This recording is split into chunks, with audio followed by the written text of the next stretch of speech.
Aí galera do YouTube, tô iniciando meu canal, né? E agora eu vou dizer pra vocês, porque eu estou em dúvida de qual videogame eu compro, o PS3 ou o Xbox 360.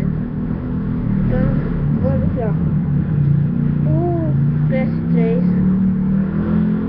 gráficos, eu vou falar dos gráficos. O PS3, os gráficos são quase iguais ao do Xbox. Então, é muito pouca coisa. Mas na questão de gráficos, o PS3 está ganhando. Mas se você não está interessado em gráficos, você compra o Xbox. Tá na mesma comprar o Xbox ou o PS3. O controle é... O do Xbox se encaixa melhor na minha mão.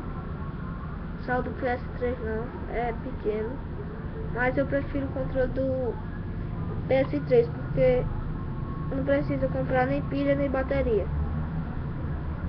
É só você colocar ele pra recarregar e pronto. E a bateria é bem durável. Então, se você tiver em dúvida, eu quero que vocês me ajudem aí também para eu ir ver qual que eu compro. Em outubro ou em setembro eu já compro o meu videogame. Não sei o dia, mas em um desses 2 meses eu vou comprar.